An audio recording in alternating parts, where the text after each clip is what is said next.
Hello and welcome to today's GovMates Institute. We've just opened the doors here and are allowing people to join us now. So happy Wednesday to everybody. This is the Ask Me Anything with the Army Applications Laboratory. And for those of you who have joined us for an institute in the past, either in person or online, welcome back. We are looking forward to hopefully having these again in the future in person, but things are as they are and we will see where we go with that. I am the voice of Meg Kearns. I am the Director of Marketing for GovMates, and I will be monitoring the chat and the Q&A so that our speakers can focus on your questions and getting you the answers that you are seeking. To get us comfortable and set up for today's discussion, I'm going to provide you with a few participation reminders to ensure your very best experience. So first one's first, remove those distractions. We're asking you to keep this, we're keeping this to about an hour. So if you'll silence your cell phones or close down those 8 open tabs on your computer or on whatever device you're using, try to stay out of your email if you can. I know it's hard, it's midweek. That would be best, especially to get you those answers so you don't miss anything. We also encourage you to be active in the chat. You should see a Q&A button along the bottom of your Zoom window, as well as a chat box in the bottom right of your screen. If you'll give that chat box a test run, we would appreciate it to make sure that you can see and hear us. So first, in the drop down above the text box, you can choose all panelists and attendees, which will ensure that everyone gets to see your content versus just me. Use it to let us know where you're joining us from. Bonus points if you're on vacation somewhere wonderful and you've still decided to join us. And you can also take this time to share what we call your digital business card in that chat box. So your name, your email, your company name, should people in the audience want to connect with you post-event. So I'm going to pull that chat box up, make sure everybody's able to see these. Perfect here. And then finally, there will be a replay. So we are recording this and we will send it over to the email address that you use to register once it processes post-event. But this is where I have the pleasure of introducing our moderator for today's discussion. And that is Katie Billick, the co-founder of GovMates. And she will be taking the reins to introduce and guide our panelists through the conversation and your questions. Should you have any questions about tech or unable to hear or something like that, please pop that into the chat. I will take care of that. But from here, thank you so much, Katie, for bringing us all together. And I will throw it over to you. Of course. Thanks, Meg. All right. Good afternoon, everyone, or good morning to our friends who are on the West Coast. My name is Katie Billick, and I'm co-founder and partner at GovMates. Thank you for joining us for our June Institute. Obviously, we're still virtual here in the middle of COVID, but I hope everyone is having a great summer. I hope everyone's getting vaccinated because guess what? Pretty soon in person, we're going to have in-person events in the coming months. So please stay tuned. But for today, we've got an Ask Me Anything with the Army Applications Laboratory. So as you guys know, here at GovMates, our goal is to provide relevant content to help you grow your business. And part of that includes understanding potential customers and opportunities that are out here. So today we've got Claire Hansen and Brance Hudzietz from the Army Applications Laboratory out of Austin, Texas. The format for today, usually we like to keep it pretty casual and low key with Q&A sprinkled in, but we've also got some great slide content from their team. There's some good data on there. We'll be able to do probably screenshots of content that if you want to take away, but please stay engaged, stay in tune. As Meg mentioned, utilize the chat box if you have any questions, and we'll make sure to get your questions answered here. So kicking it off, as we like to introduce our panelists, we ask them, who are you and why should we care? So let's start, ladies first. Claire, tell us, who are you and what makes you an expert in your field? Awesome. Thank you for that introduction, Katie. And thanks to all of the GovMates community that's here today. Brance and I are really excited to speak with you and answer your questions. Again, my name is Claire Hansen. I'm a member of the Corporate Ventures team at the Army Applications Lab. I don't know if I'd call myself an expert in Army yet, to be honest. I just started in September, but my background is working primarily with startups and early stage investors. So I have a lot of experience here in the Austin ecosystem, both working with a micro fund and then becoming the investment director of a very large, very active angel network here in town. So my background really plays into AAL's goals of helping leverage dual use technologies. So technologies that are relevant both to the commercial sector and to the DoD, and kind of teaching the Army how to do commercial diligence on those opportunities. So that's a little introduction to myself. And again, thank you for being here today. Of course. Well, Claire, from what I'm hearing, you are a great resource for those small businesses and non-traditional defense contractors who may need institutional capital, given your vast network and your knowledge from that space. So we're just going to keep that in mind as you're speaking today. Fantastic. Brance, you're next. Who are you and what makes you an expert in your field? Thanks, Katie. It's great to meet everybody. My name is Brance Hudzietz.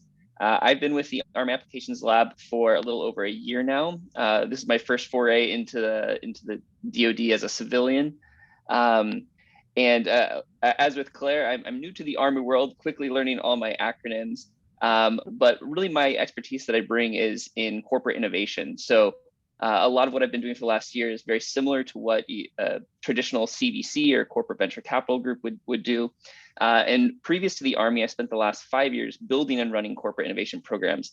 And what I specialized in was matchmaking seed and Series A stage startups with very large organizations, Fortune 1000 size companies. So a lot of those same business practices that I developed over the last 6 years have brought to the Army. And we'll get into a little bit more about how AAL operates and what we do. But a lot of the business practices that CVCs use, the Army is adopting, and that's what Claire and I are helping the Army learn how to do. Got it. Well, thank you, Brance and Claire, for joining us. So let's dive in here. So just kicking this off, get it started. Who is AAL? Who are you guys? Awesome. So everybody who's looking at the screen, you're going to see a very traditional mission statement. So I'll try and break it down into plain English here. Basically, what AAL does is we try to leverage commercial technologies or innovation from the commercial world in order to solve Army problems. And the goofy example I like to give here is that if the Army decides that soldiers need new flashlights, the traditional way to do that would be to hire a defense contractor, probably spend $100 million in 10 years, researching LED technology and building a new flashlight. But instead, what AAL is bringing to the table is saying, why don't we just look at what great flashlight technology is out there in the commercial world? Can we paint it green, slap an Army logo on it, and get new flashlights to soldiers in a matter of months or years, a few years, and for a fraction of the cost? So obviously, we don't really work on flashlight technologies, at least not yet. But that's kind of the process that we do. And Meg, if you want to switch to the next slide, I'll tell you a little bit more about the process. So I mentioned we operate like a CVC. This is basically a list of our clients. And so for anybody who may have been tuned into Army innovation processes over the last 5 years or so, you might recognize this term CFTs. And for everybody who hasn't been following Army innovation, this is your acronym for the day. CFT stands for cross-functional teams. And this is basically an interdisciplinary group from across the Army that's come together to solve a large modernization problem. And when you look at AAL as a CVC, these are basically the business units that we support. So these are our clients that we are supporting. So we will work with these clients to find a problem that they're trying to tackle. And we specialize in helping them scope out problems that small commercial businesses are able to solve. And then we go out to industry, we find companies that can solve these problems, and we bring them back into the Army fold and help run programs to help these companies develop this dual use technology and bring it into the Army. Can I jump in here, Brance? So please do. I hear talk about Army Futures Command. How does AFC play into AAL? How are you guys related? Yeah, that's a really great question. So Army Futures Command is a very large organization. The Army is basically split up into 4 divisions, and AFC is a new group. Previously to 2018, the Army was in 3 groups. Army Futures Command was established in 2018 to basically take into one house all of the modernization efforts across the Army. So AFC looks at everything from early stage lab R&D all the way to like fielding and testing and battle proofing technology. So it's a really massive organization.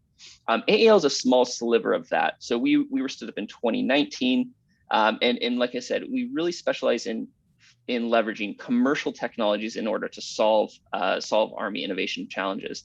So we're a small piece, maybe a little bit arrogantly, we think we're a really important piece there. We're still a new organization, but we're doing a lot of really creative things, and we're taking a lot of basically industry standards and bringing that into the Army. So it's maybe not new for industry, but it's very new for the Army.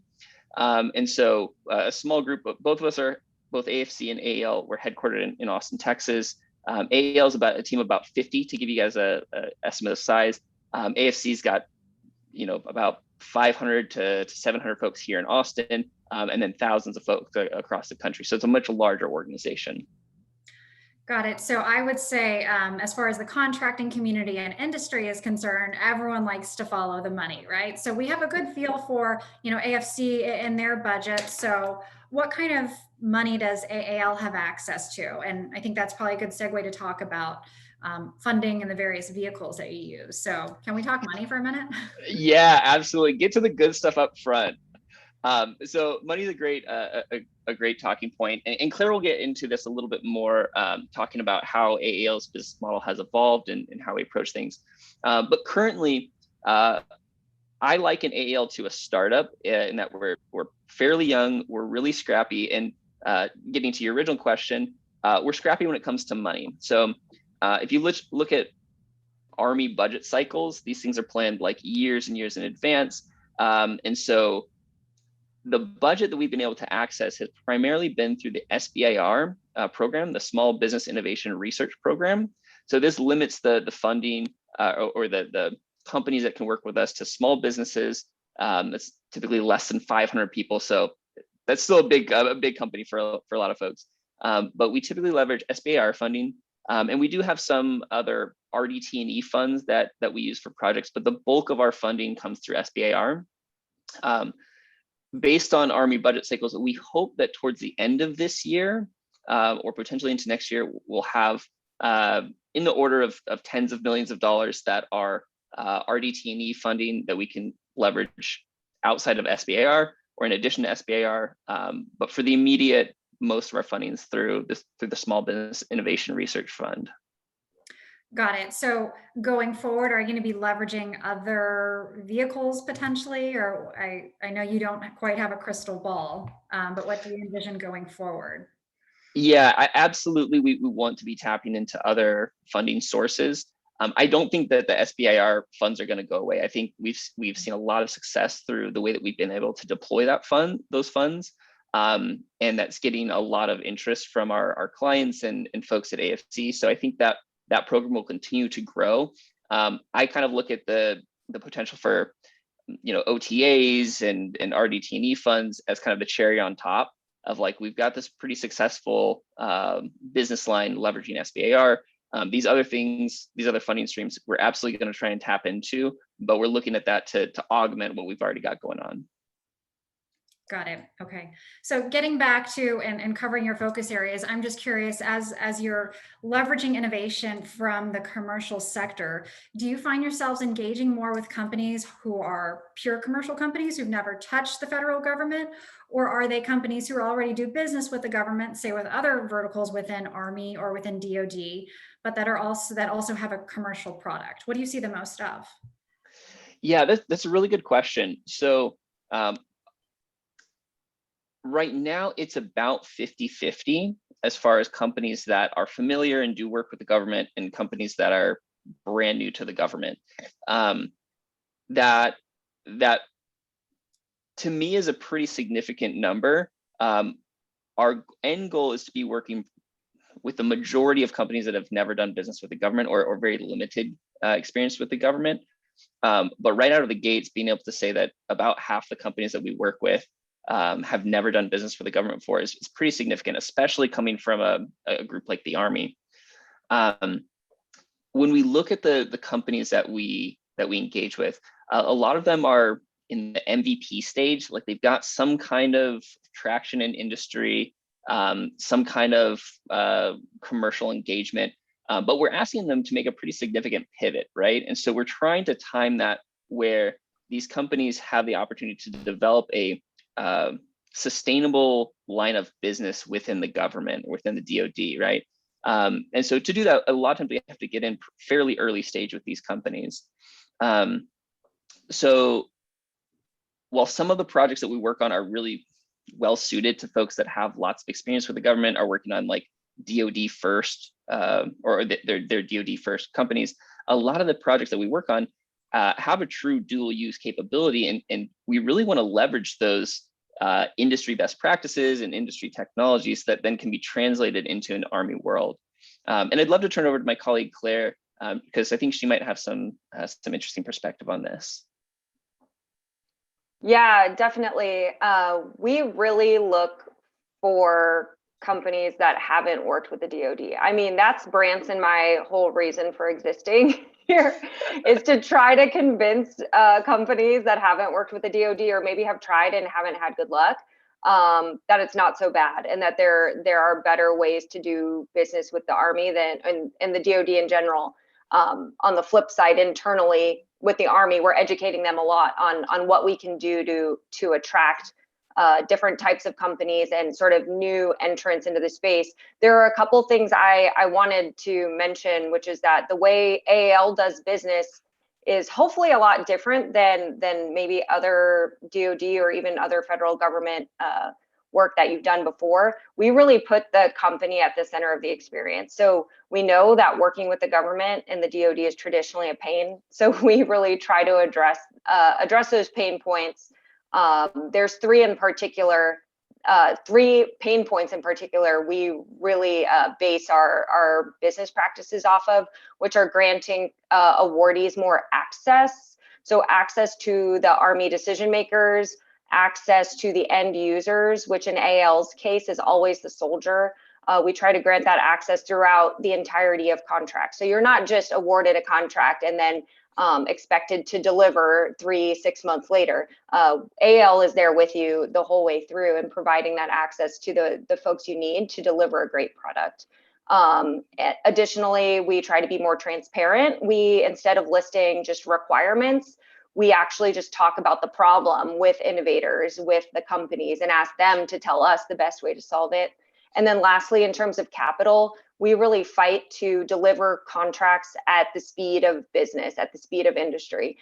So we have a lot of great statistics about the number of contracts we are able to deliver, like 4 times faster than anyone else in the DoD, but really it's just the speed at which you want to be doing business.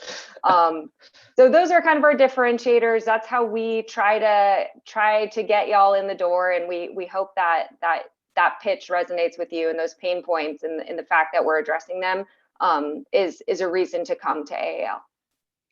So on the topic of engaging with AAL, Meg, if you don't mind forwarding to slide 9, I think this gives a pretty good overview of how to work with you guys. So maybe if you don't mind touching on what it's like working with you guys, and then I'd love to dive into some of the open solicitations and opportunities. Yeah, absolutely. So one of the first things that Claire and I started doing when we came on board with AAL is sessions like this, basically engaging with companies where you guys live, right? Like it was so funny that we basically asked, okay, how is the Army getting the word out for problems? And the answer was basically posting a solicitation or an RFI on beta.sam. And it's like, not that many companies look at that, or the companies that do only work with the government, right? And so you're missing out on this huge market of commercial focused companies. So we do monthly AMAs on our own. We do a lot of partner AMAs like this opportunity.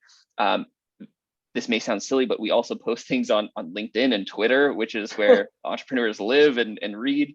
And so that's one way just to engage with us, is basically come to these sessions, ask us your questions, hear what we're talking about. We try and make it as easy as possible for you guys to find us and engage with us.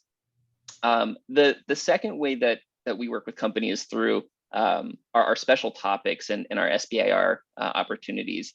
And as Claire mentioned, I think a really important part here is we're really trying to flip the business model of requirements on its head. And we're really trying to come to companies with a problem rather than a list of deliverables, because we don't know the right answer a lot of times. That's why we're coming to experts like you guys. And we want you to bring us what you think is the best way to solve a problem. And so we post these pretty regularly. We've got 4 that are active right now. We'll be doing dozens of these over the next year. Tens of millions of dollars will be going out through these special topics. And the last one, I just wanted to. So where can I find these again? You're posting them. Is that on this website that's on the slide, or? It is, yes. So the aal.army/Spartan is the best place to see the active solicitations that we've got. Yeah, you can also see them at beta.sam.gov. All of the open ones right now are SBIR topics, so you can see them through the normal SBIR resources, but we highly recommend the link on the slide here as like a more user-friendly way to find the opportunities. Go ahead, Brance. And Kate, did that get after your question of where to find the projects? Yep, and Meg actually just typed into the chat box this link, so everyone who's listening, you can see it in the chat box. Perfect. The last thing I do want to mention, because we get a lot of questions about this, AEL has a BAA, broad agency announcement. There's a bit of a backstory to this. When AEL was stood up, we really thought that we were going to be kind of this routing function for good ideas from industry upstream into the Army, basically matchmaking ideas with problems. What we found is that that's really hard to do, and Army budgets and timelines just don't really support that. So what we're finding is that we get these really great ideas. We turn to the Army clients and say, hey, here's this really great idea, but nobody had a budget and a timeline and a use case set up to do this. So because of this, our BAA efficacy really wasn't that great. So we flipped that business model 180 degrees, and now we really are project focused. So we start with the client's problems. We do a lot of legwork to get the funding, the timelines, the stakeholders all kind of baked before we turn to industry and say, hey, here's a problem that we have.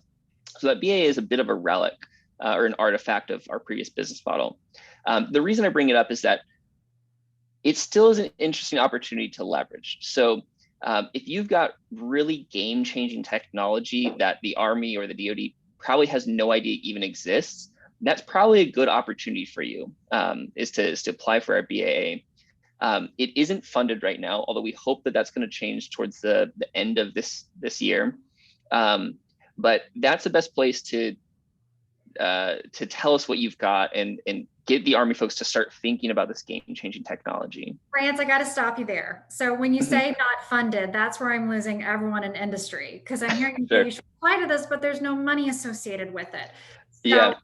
I hear you. If someone's got a really great idea, it should be shared with Army, right? But responding to the BAA, like that's dollars and resources that we're pouring into writing a response, right? So is there another way? Like, can they go to you or Claire and be like, hey, I've got this idea, but tell me if the baby's ugly. Because if so, I'm not going to respond to the BAA. So sure.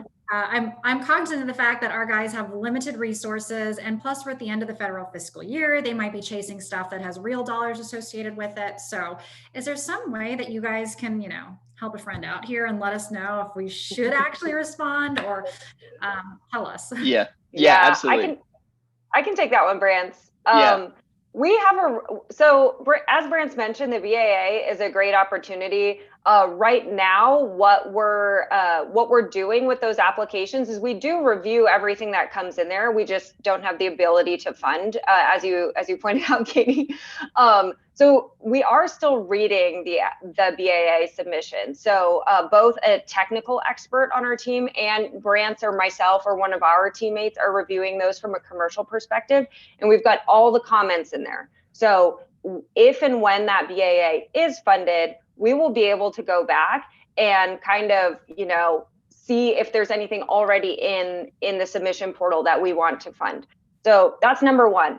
Again, if you don't have time to do it now, there's no rush because we're not funding anything actively.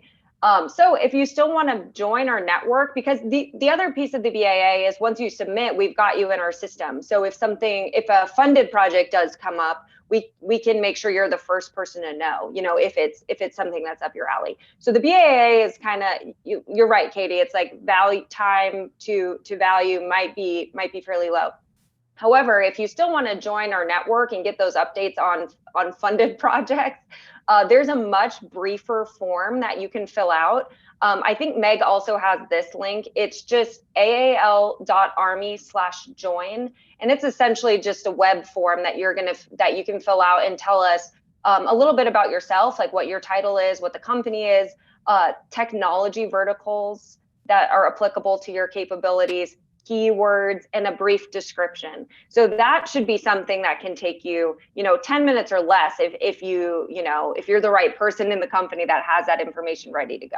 So I would definitely recommend using the /join link immediately just to get in our database so we can let you know about upcoming opportunities.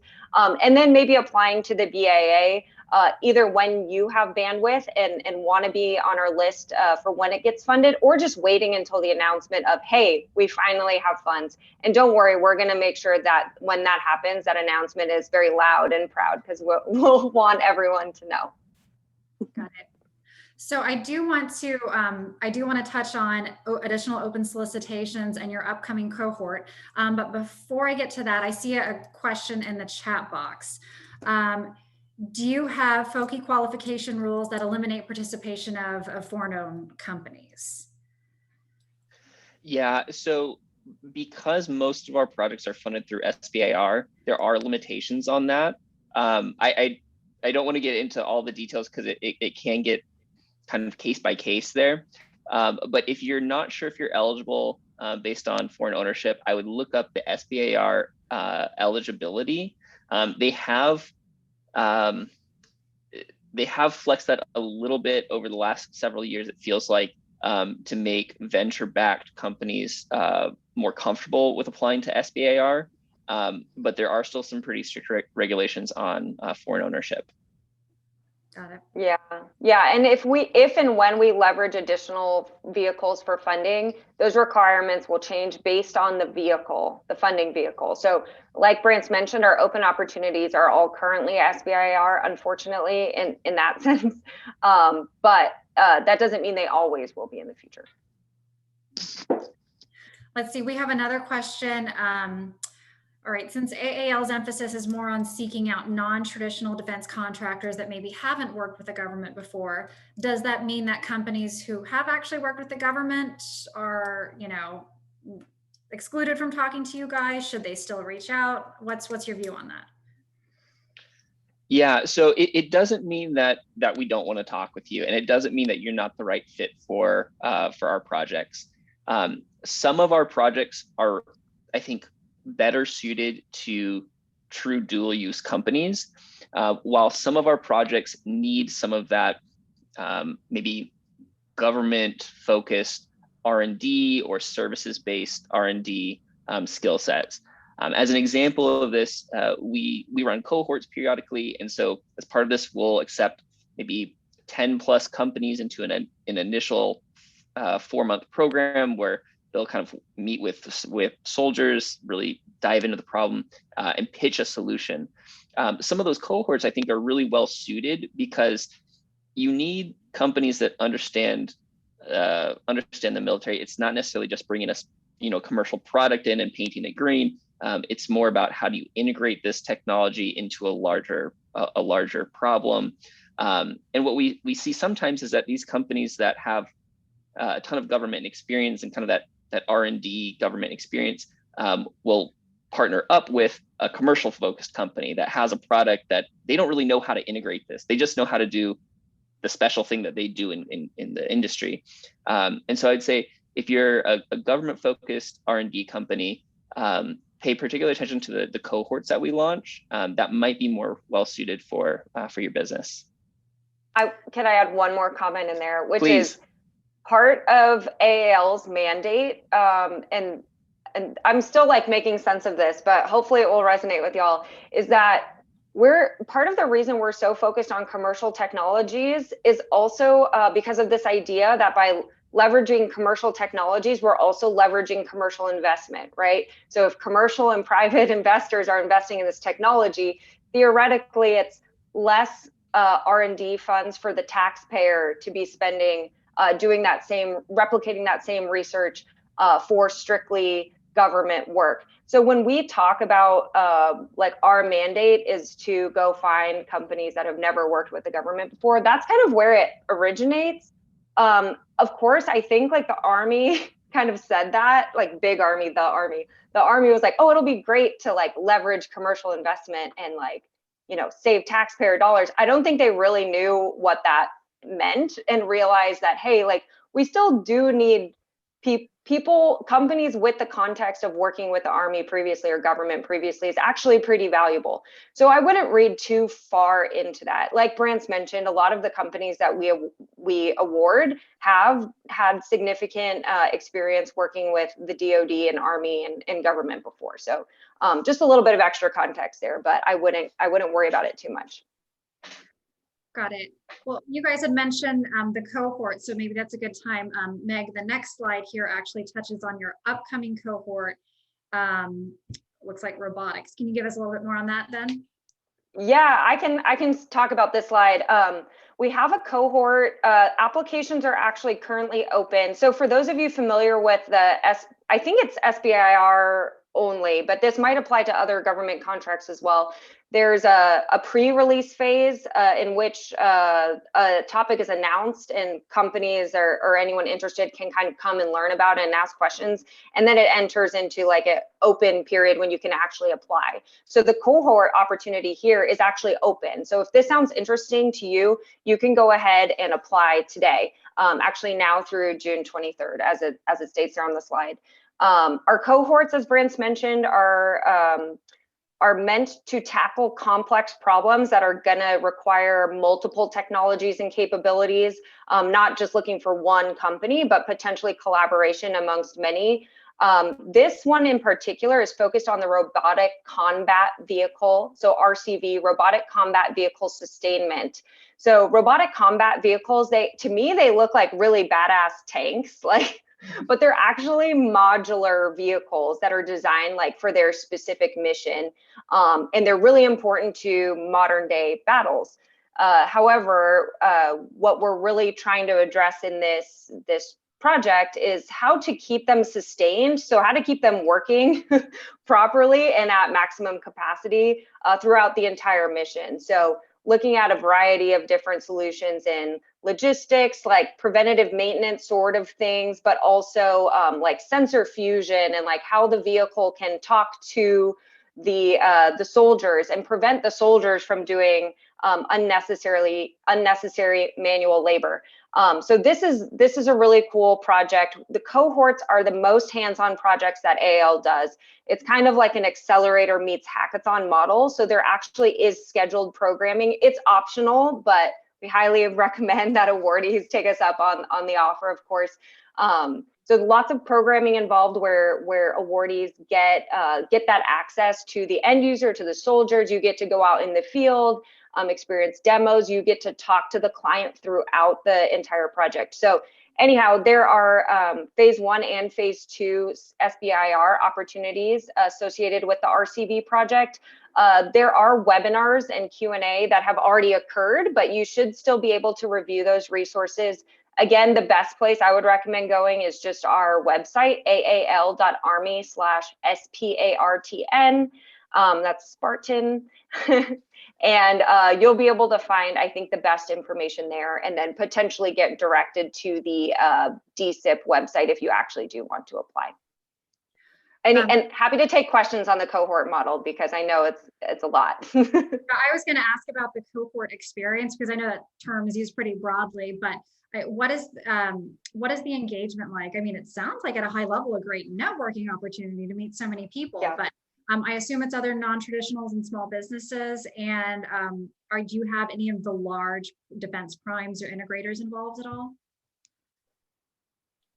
You want to take that one, Brance, or you want me to? Yeah, I'm happy to take that one. So yes, non-traditionals in small businesses, there aren't primes or large integrators, but these the cohorts do typically have small government focused contractors that apply.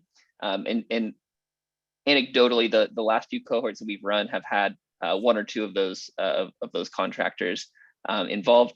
The programming is 4 months, and this is really where the hands-on work happens, the hands-on programming. So as Claire mentioned, we do a lot of basically field trips to go see these RCVs in action, talk with soldiers firsthand to hear, okay, what are they spending the most time on? What's breaking most often? What's the work process like? And then we also do workshops and sessions that, for folks who have done business with the government, is probably pedantic, but for folks who've never done business with the government are really impactful. Things like how to get into wide area workflow and bill the government for the work that you're doing, how to like get set up on the government systems. So all these things basically are really hard to learn on your own. The government doesn't do workflow needs its entire own day for like yes. It's insane. It really is unreal. And coming from the commercial world, I get into these systems and my head explodes. Like how do people learn this? This is why people, like, that's their profession, is learning how to use these tools. And so for a company that's coming in for 4 months, like, it's mind-boggling to try and learn all this stuff on their own. So we really try and give them the roadmap and the tools and walk them through each of these things they need to know. And at the end of this 4 months, basically the outcome, what you're getting paid for, is basically a technology brief. We want to hear that after these 4 months that you've been working with us and meeting with folks, what do you think is the best way to solve this problem? Or what do you think that you can do in order to solve this problem? We'll down select from 10 companies to 5 companies at that point. And those 5 companies will go into the phase 2, access up to $1.5 million per company, to then go build the solution that they've just proposed. One, I left this out as part of the programming, but I do think it's important to address. As part of this programming, you're also meeting with the client, so basically the decision makers throughout this process, to hear from a high level what their vision for innovation is here. And you're also meeting with basically the budget holders, the people that control the money here as well. And these groups are not the same people. They're not the same like department always, or oftentimes in the Army world. So from a small business perspective, it's really important that you know, like, the end user, the client or the sponsoring group, as well as the budget holders, so that everybody's on the same page. You're building a solution that gets after everybody's needs and wants and timelines. And what we're hoping and what we're seeing from past cohorts is that really streamlines the process from your perspective, the company's perspective, and it increases the success rate. So basically, we are not creating these science fair projects that go through a phase 1 SBIR and then just sit on a shelf somewhere. They're actively getting pulled into larger funding opportunities, and eventually to programs of record that are going to be paid for and sustained by the government. Will you be able to share the winner? Because I really want to hear who wins. Absolutely. Yeah. This is another thing that that seems like a no-brainer for industry, but that, Claire and I are still kind of nudging our Army our Army counterparts to do more often, is a little bit of that chest beating of like, hey, this is what has happened and this is what we're doing and is coming out of the projects. We typically share those, press releases is a bad word for it, but we typically share winners on our social media. We typically try and get opportunities for them to share and promote their work across the Army as well. And typically there's a little bit of a delay from the time that we down select and the time that everybody's signed off and PR is approvable and ready to go. But yes, you'll be able to see those winners on our pages. Very cool. No, we very much appreciate that you guys are agile and innovative, but we understand that you still have big to do as well. So. Definitely. Bureaucracy. Yep. Can we talk about some of the additional open solicitations you guys have going Sure. on? Meg, I think this is the next slide as well. Yep. Okay, this slide is a doozy. Lots of information. So I recommend either taking a screenshot or just going straight again to our website. But we do have 3 other open solicitations currently. I believe all 3 of these are still in that pre-solicitation phase. Again, you can't quite submit yet, but there are other things you can do during this pre-solicitation phase, like attending webinars, submitting Q&A, submitting questions through a Q&A portal. So all three of these are open for a bit longer. Yeah, it looks like there's submission deadlines listed there as well. The first two, Brance has kind of owned. Actually, Brance, do you want to speak about those first two just briefly, and then I'll grab the ERP problem? Yeah, absolutely. So this first project, the Intelligent Tutoring and Adaptive Training project, it is a pretty complex project. So I'll try and break it down as best I can. So if we look at how soldiers are trained currently, the Army is using a lot of AR and VR technology and using these synthetic training environments to prepare our soldiers. And I'm going to give a really bad example of what we're looking for and explain it more. This Intelligent Tutoring and Adaptive Training project is kind of looking for Microsoft Clippy, but for AR and VR. So that's a really dumb example, but we're basically looking for an AI system that can guide soldiers through a training program and help them make better decisions, help critique and evaluate their performance in AR and VR systems. And then the adaptive training piece is basically how can we modulate those training scenarios autonomously in order to train soldiers to chaotic things that might happen in real world, right? So, if as an example, if a soldier is going through a training scenario and they're talking with people in a market environment, can we add small perturbations into how people behave or the wording that they use to give more realistic training scenarios? That's obviously a really big problem. We're not looking for a company to propose a solution to the whole thing, although if somebody does, that would be great.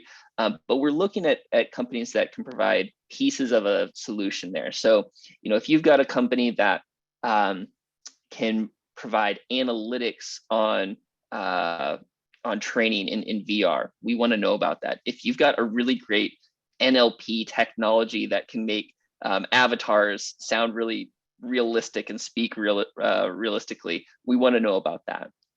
So that's the first project. The second is vision-based inventory management. And this is, I think, a really great example of taking commercial technologies and applying it to an Army use case. So the premise here is that artillery soldiers have a forward depot with these large artillery shells, and they will take those shells and bring them out to the cannons that are on the field. Obviously, you don't want to store all your ammunition next to where people are firing and might get fired back upon. So when they deliver these pallets from the forward base or the forward depot out to the artillery, what's happening right now is that soldiers are basically on a piece of paper and with a pencil writing down, I've got 10 shells of this type and I'm signing off that I received them. That's obviously very error prone. Pen and paper is not that sophisticated and can get lost, can get fudged. Sometimes soldiers just fill in blank amounts just to make the process go smoothly. So that inventory management is really messy right now.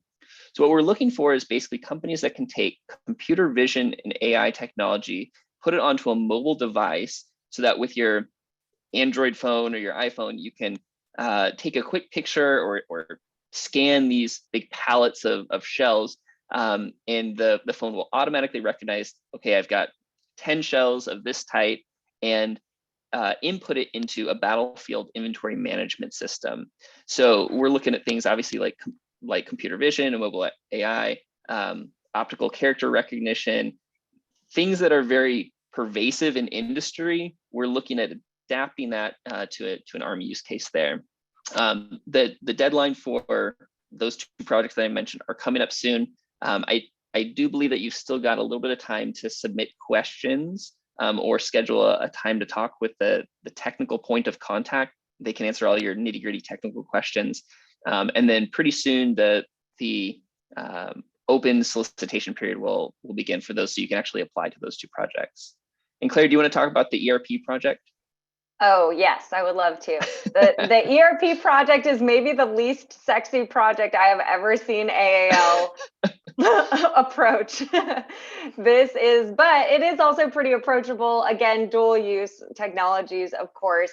the ERP enhancement project. So this is our enterprise resource planning system is a doozy, I'll call it, on the Army side. We have lots and lots of ERP systems that are not very efficient. So I think there is a long-term, and by long-term, I think it's like a decade away, plan to integrate all of those ERPs.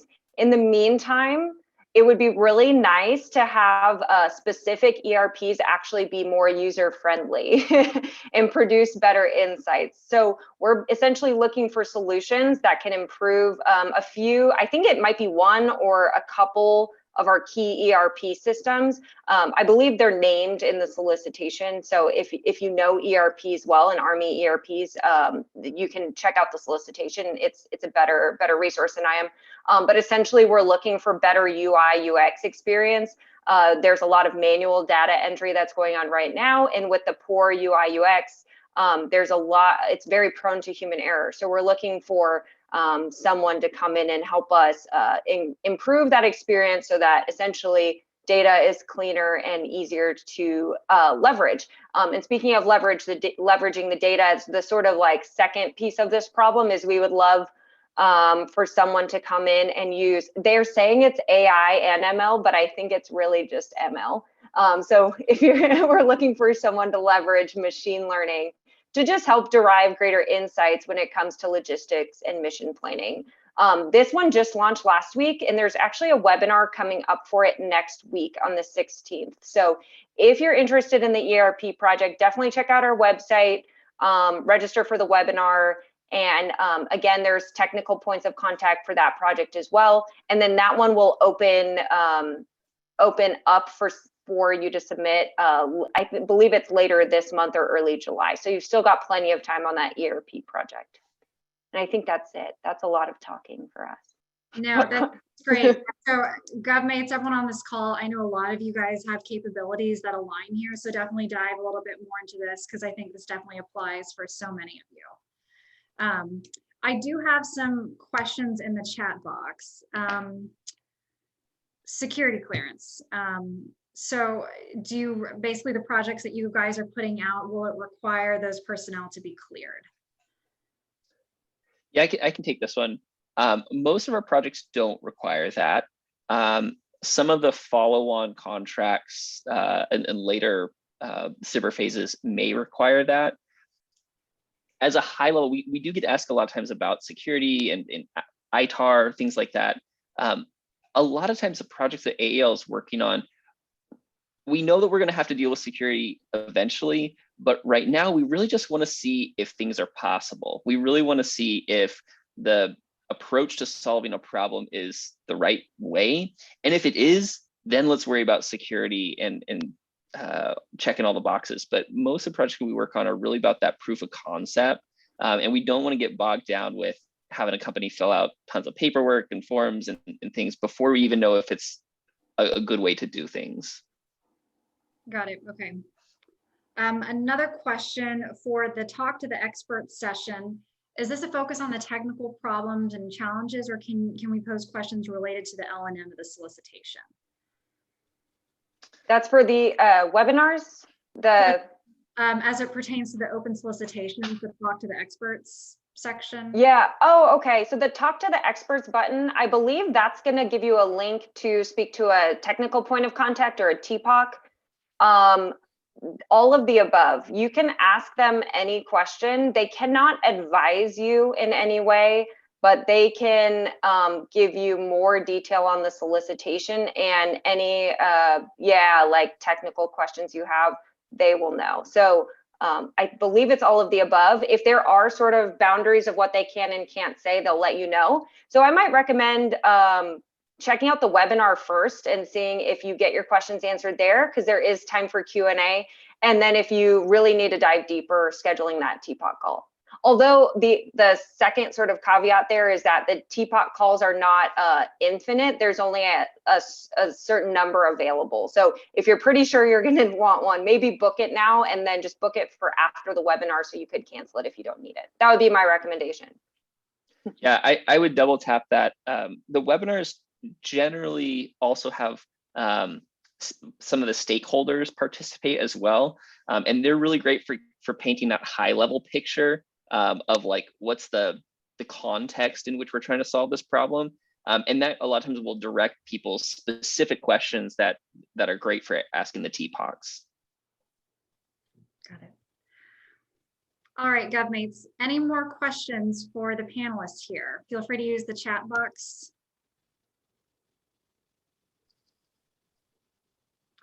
All right, here's a question. What's the average evaluation period for SBIR phase 1 proposals for you guys? Yeah, so it depends a little bit on the specific problem. Our cohorts generally have a 4-month period of performance for the phase 1, and that's $200,000 generally. In which case, we down select companies to participate in a phase 2, which is generally 12 to 24 months. Some of our other projects that are they're not cohorts and more specific. An example of this would be the Intelligent Tutoring Adaptive Training project. We're only accepting 2 companies to participate in that. They get $750K each, and believe that's a 12 to 24 month period of performance for that direct to phase 2. Some of our other phase 1s are 12 months, and I think that's kind of just dependent on the type of project that we're running. Can I butt in there for just a moment? Like, for example, the ERP project we talked about, it's a phase 1. It's only a period of performance of 3 months. So I think it just varies quite a bit depending on the project. If it's software, they'll probably expect it to be a little bit quicker turnaround than hardware. If there's integration involved, obviously that can take longer. So I think, like, based on what Brance is saying, and then what I know from the projects I focused on, I'd say it just depends. So I've seen anywhere from 3 to 12 months for a phase 1, and then sometimes longer, of course, for phase 2s. All right, anyone else? Any more questions, GovMates? I see a couple in the Q&A box. One had asked, can you tell me a little bit more about the role ATCAP plays with the SBIR BAA? So a lot of acronyms there. Not sure if that's something we have time to get into, but one that we can definitely touch on if possible. Yeah, Brance, I might show my. Do you know? Yeah. Yeah, I was just saying, I might show my. Very in depth. I'm not sure which organization the ATCAP is. If you want to type in clarification there, might be able to answer that. So to give a little bit more insight into how our SBIR program works, we've been allocated funding through SBIR, and then is approved through Big Army which projects we're going to be able to use those SBIR funds to work on. And then for each of the projects, AAL basically sources and facilitates the application process and the promotion of the projects. And then we funnel up the applications to the stakeholders and the acquisition teams to actually down select. So we help kind of curate those applications, and then the end client is basically the folks who are down selecting.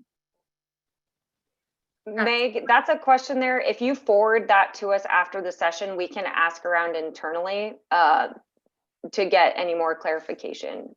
I'm happy to do that. Thank you. Not my expertise either, unfortunately. One more question in the chat box. Meg, did we already address this one? I do not believe we did, so go ahead. Okay. Two-part question. It seems like Spartan is unique and that you're focused on commercialization of the products developed in the BAA. What is the intended goal of commercialization of products? And who owns the property rights of the product that's developed?